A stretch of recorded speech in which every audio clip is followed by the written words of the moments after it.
bâtiment avec des techniques anciennes. Il y a 2500 m² de bâtiment, 1040 m² par niveau, plus les deux petites annexes, quoi, la petite maison, là-bas le petit gîte, voilà, 2500 m² de bâtiment au sol, hein, on est bien d'accord. Tout le bâtiment a été réhabilité avec des techniques anciennes, que ce soit des glacis, des eaux fortes, des badigeons à l'ancienne. Et alors tout ce qui est dosage de chaud, ça a été un petit peu selon l'humeur, si je voulais des reliefs ou pas. Donc c'est vrai qu'il y a 25 chambres et les 25 chambres ont des motifs différents. Ce que je peux vous dire, c'est que les 2268 m² de surface me sont parvenus à 5000 francs de matériaux. Donc ça, c'est à savoir. Hein. Donc pas 5000 francs pour 2268 m² de façade. Ici, vous avez, c'est que de la chaux. Là, patine à l'ancienne avec des vernis, des fixatifs et puis des ocres. Sur les enduits à la chaux, il y a quelques dessins qui ont été fixés avec des vernis. Des vernis mélangés avec des oxydes. Voilà.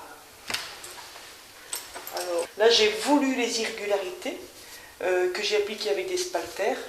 J'ai voulu des irrégularités parce que dessus, je faisais des eaux fortes et je voulais que les deux couleurs soient bien dissociées avec le relief. Ici, sur les murs, il y a une technique de chaux, tout simplement, un badigeon avec un bleu de cobalt. Et par contre, sur les murs, on a gardé un fond de chaux tout à fait naturel, auquel sont venus s'ajouter et une technique de badigeon avec un ocre rouge et une eau forte avec un ocre rouge. Deux chaux blanches, toutes simples. L'avantage de la chaux blanche, c'est quand un mur est sali, pour retrouver la couleur, on n'a pas de difficulté. Donc au niveau entretien dans des bâtiments de collectivité, c'est ce qu'il y a de mieux. Donc au niveau du décor, on reste sur quelque chose de simple avec juste une toute petite rehausse, avec une petite ornementation bleu de cobalt et un oxyde vert. Voilà.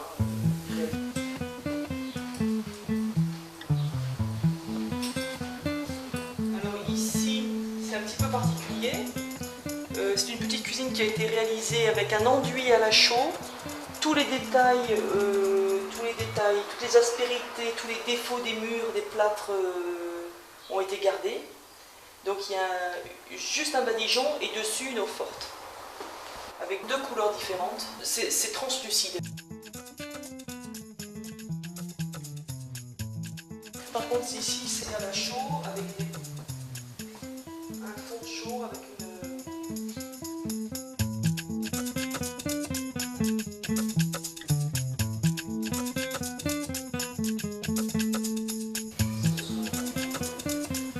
Là, il y avait une énorme fuite et tout ce qui était écoulement coulait dans le couloir.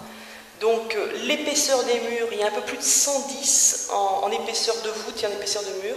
Il fallait que ça continue à sécher, donc je ne pouvais pas bloquer le support avec des enduits gras quelconques. Donc j'ai voulu travailler avec des techniques anciennes de chaux, mélangées avec un petit peu de silice, un petit peu de sable très très fin. Et donc ensuite on a réhabilité une fausse petite cornière avec des teintes naturelles, hein. Ce sont même pas des oxydes, hein. Ce sont des terres d'ocre naturelles. Voilà, donc pour reprendre la clé de voûte des 4 ogives, on a fait cette imitation de vitrail et on a repris cette petite clé gothique pour remettre un petit peu en valeur ce côté religieux du bâtiment.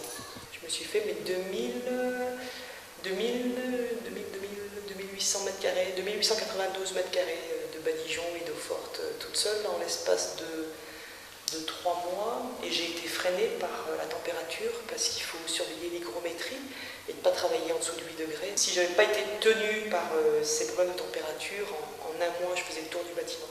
Alors ce qu'il faut savoir aussi avec la chaux, qui est très intéressant, c'est que selon le temps extérieur, le bâtiment apparaît différemment.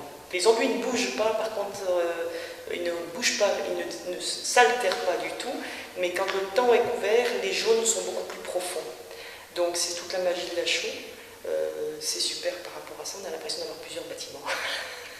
Voilà, en tout cas au niveau des déclinaisons de couleurs qui ont été faites, ça a été fait dans une volonté de couper ce bâtiment, de couper ces 94 mètres linéaires pour qu'on arrête de comparer ce bâtiment à sa destination initiale qui était une usine. Donc c'était vraiment le bâtiment industriel, le moulinage de verre à soie. Il y a des gens qui m'ont dit qu'on a l'impression qu'il y a un hameau qui est sorti de terre, donc c'est réellement 5 blocs différents qui sont sortis de terre avec cette différence de couleur.